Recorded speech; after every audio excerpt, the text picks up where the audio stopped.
Hello and welcome back to my channel. My name is Saunam and I love learning languages. And today in this video we're going to talk about the languages of South Africa. So without further ado, let's get down to business. But before we talk about the languages of South Africa, let's look at South Africa geographically. Now South Africa is a country located completely in the southern tip of Africa, bordering countries like Zimbabwe, Namibia and Botswana to the north, and then Eswatini and Mozambique to the east, and then it completely surrounds the country of Lesotho. And then it also has a coastline in the Atlantic and the Pacific Ocean. Johannesburg is the largest and the most populated city, but the capital cities are Cape Town, Pretoria, and Bloemfontein. Yep, you heard it right. Three freaking capitals. I don't know why. Maybe because of the British Empire, but let's not talk about that. And then with the population of around 65 million people, South Africa is divided into like 9 provinces, among which Northern Cape is the largest one, and then Gauteng, which is the smallest one, is the most populated one, having cities like Pretoria and Johannesburg, which are like some of the most important cities of the country. Now enough about geography. Now let's talk about the languages of South Africa. Now South Africa has 12 freaking official languages. Can you imagine that? 12, which is one of the most in the world. The country with the most amount of official languages is actually Zimbabwe, its neighbor, but that's a story for another day. And then some sources also include Bolivia with 37 languages, but again, that's for another day. And then namely these 12 official languages of South Africa are Zulu, Xhosa, Ndebele, Swati, Sesotho, Setswana, Sepedi, Tsonga, Benda, English, Afrikaans, and South African Sign Language. Out of these 12 official languages, except the last three, which we will talk about later in the video, are all Bantu languages. But they can be classified into like 4 more groups, which we will see just in a bit. But before that, let's see some common features of Bantu languages. A branch of languages from the Niger-Congo family is spoken by more than like 350 million people in Africa. Number 1, noun classes. Now, Bantu languages are famous for having noun classes. A noun class system is a way of grouping nouns into different categories based on meanings or based on endings maybe, where each category has like different suffixes and prefixes that other words in the sentence have to match with. And languages like Swahili have like 18 noun classes. Like imagine like how painful that is. Number 2, tones. Now many Bantu languages are tonal, with a popular exception being Swahili. Number 3, prefixes. Now in Bantu languages, prefixes are everywhere.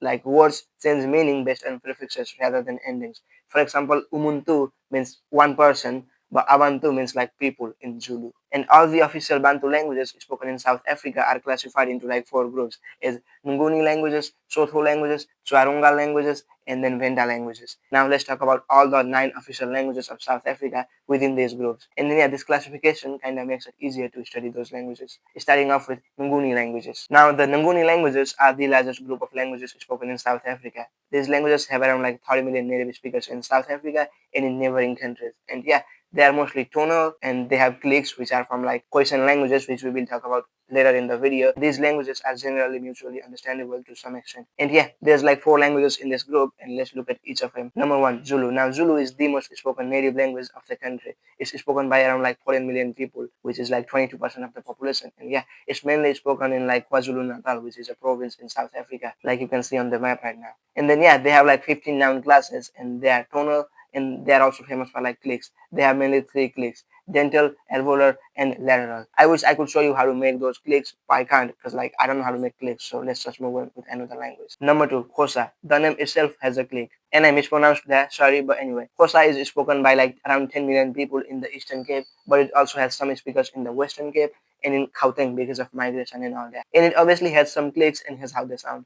A, E, E. Number 3, Nanda village. Now there's 2 Nanda village. Northern Nanda village in Zimbabwe for future maybe, and southern Nanda village in South Africa. Now southern Nanda village in South Africa is spoken by around like 1 or 2 million people in Mpumalanga and Gauteng, obviously because of migration. Like Gauteng has like every language from South Africa, and it's kind of similar to Zulu, but it's less similar than like northern Nanda village. Number 4, Swati. Now Swati is spoken by around like 1.7 million people in Mpumalanga in South Africa, and it's also the main language of the neighboring country of Eswatini. And then overall it has around like 4 million native speakers approx. It has clicks, but like less clicks than like other Nguni languages. Now second group is Sotho-Tswana languages. Now Sotho-Tswana languages are another major group of languages spoken in South Africa. They have around like 25 to 30 million speakers in South Africa, but these languages are also quite common in Botswana and Lesotho, 2 of its neighboring countries.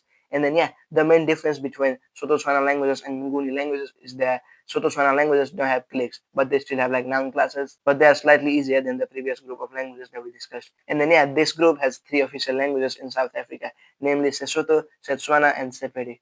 Let's look at like each of them. Number one, Lesotho. Now Lesotho is spoken by around like 7 million people in total. It's the main language of Lesotho, its neighboring country, but it also has like 4 million native speakers in South Africa, namely in Free State and like Gauteng because of migration. How many times do I have to repeat the migration thing, bro? And then it doesn't have clicks as mentioned above. It's kind of mutually intelligible to the next two languages that we are gonna talk about. It's us, not me. Number two, Setswana. Now Setswana is the main language of Botswana, but around like 4 million people speak it natively in South Africa too, namely in the province of Northwest. And yeah, overall it has around like 9 million native speakers. Number three, Sepedi. Now Sepedi has around like 10 million speakers, among which 5 million are natives. And then yeah, it's spoken mainly in Limpopo and like Gauteng in South Africa. And yeah, it's mainly spoken in South Africa. It's not spoken outside, unlike the previous two languages. Number three, Tsvarunga. Now Tsvarunga is another major group of Bantu languages.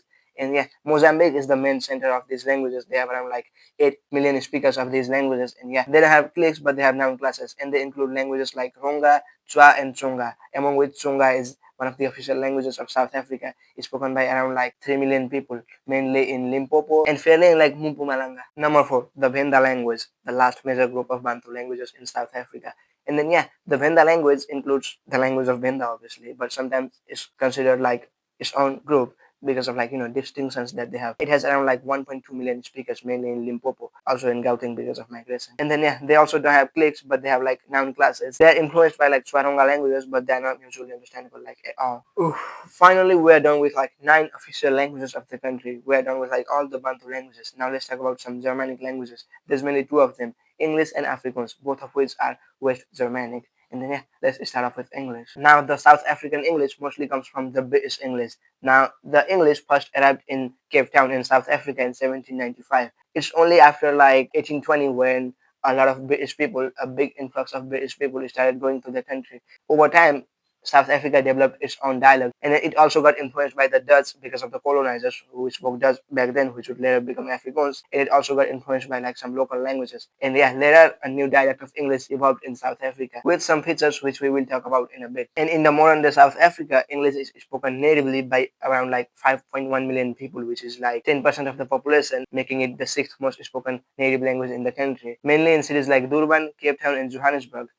It's a lingua franca of the country and is spoken by like more than like 30 million people of the country, which is like more than half of the population of the country, is a second language. And yeah, it's the principal language in government, in school, in media, in everything. Like it's a lingua franca of the country. So yeah. And for school, people are generally allowed to choose between like 11 official languages, obviously not the signed one, as long as like your school has like enough demand of a certain language. But people generally go for English for prestige and because higher education is mostly conducted in English and like it's mostly international, so people just go for English. Or some people might study in their native language, who knows. Some features of South African English include like glottal T. Now the letter T between like two vowels can be like glottal, as in like instead of water, they be like kind of like British English, right? And also the R at the end of a word can be like non-rhotic, like instead of saying car, they be like ka, which is also similar to like British English. Kind of makes sense because like the South African English mostly comes from like the British English because of like colonization and all that. And also not to mention South Africa uses like spellings from British English rather than from American English because of like again colonization. What the heck, everything is tied to colonization. Some words include brai, robot, houseit, leka, jol, and now. Oh yeah, now doesn't mean right now, but it means like soon or in a while, which is kind of crazy. Like I'm coming now, meaning like I'm coming soon, I'm coming in a while. Number two, Afrikaans. Now, why do I even start this? It's super interesting. Now, the Dutch first arrived in what is now South Africa in like 1652 in Cape Town. At that time, they obviously spoke Dutch, right? But Dutch didn't stay isolated. It came into daily contact with like other languages, like Khoisan languages, Bantu languages, other enslaved languages, Indian languages, and then like even Indonesian and Malay. And as Dutch became a common language of people from different communities, it started to change. Grammar became easier. It started having like less conjugation. It started like not having genders.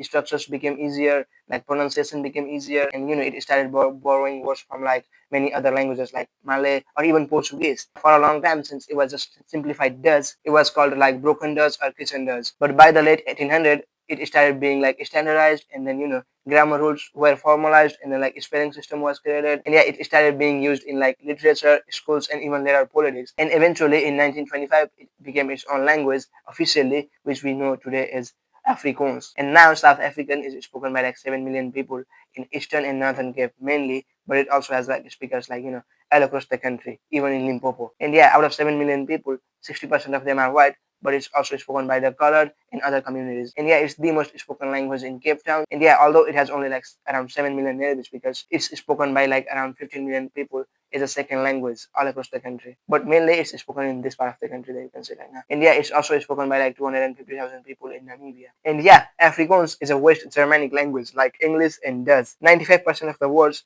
in Afrikaans come from Dutch, but it also has like some words from Portuguese and Malay. Its grammar is like extremely easy. Like there's no verb conjugations, there's no genders, there's nothing. Like the verb to be in the present with all the pronouns, it's always us. And in the past, it's was. It's not like I am, you are, he is. No, it's all the same. Like there's no discrimination. And yeah, that's the story with Afrikaans. And now in 2023, they added South African Sign Language (SASL) is an official language, making it the 12th official language of the country. That's the story of like all the 12 official languages of the country. Now let's talk about like Khoisan languages and Khoisan people. Like who were they? Now the Khoisan people are one of the oldest inhabitants of Southern Africa. Keyword Southern, not just South Africa. And when we say Khoisan languages, it doesn't refer to like one language, but rather a group of languages, like even some unrelated ones. And yeah, they have cliques, which is exactly why like a lot of Nguni languages have cliques. Okay, if they are one of the oldest people in South Africa, why aren't Khoisan some of the official languages? You may ask.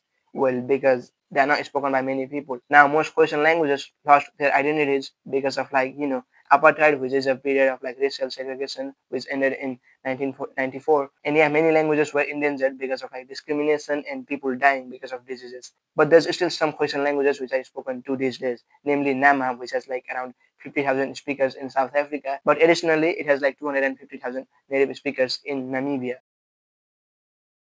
Now it's obvious that people in a country with that many official languages are bilingual, trilingual, or even multilingual. Now people in South Africa mainly speak their native languages plus English, or a language which is similar to their native language.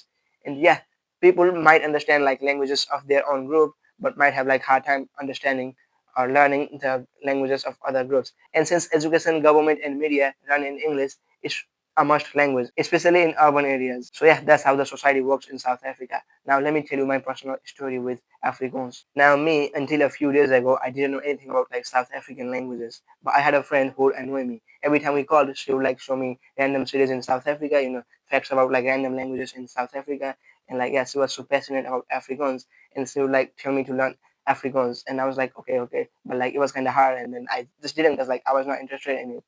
And then yeah, she would even force me to like listen to a freaking band from South Africa, and I kind of hated it, and it just got like boring and boring, and eventually I had to tell her, "Yo, I don't want to be friends with you. It's so annoying. Like I don't want to talk to you anymore. You just keep talking about South Africa. It's just boring. Bye." And then yeah, the moment I told her, my brain was like, okay, why don't I do my research on South Africa like on my own? And the moment I started doing it, I fell in love with the country. Like it's a beautiful country. Like hell yeah. I mean, not geographically, but linguistically, it's a good country. And yeah, once I started doing my own research, I fell in love with the country, fell in love with like their linguistics, their languages, and all that. That I even decided to make like the whole video about like all the South African languages. Now I'm even thinking of learning South African, or by the time you're watching this video, I may have already picked up on like some Afrikaans. And yeah, it's a cool language, and South Africa is a cool place, like linguistically speaking. And yeah, that's all. I hope you learned something. And yeah, thanks for watching. See you in the next one.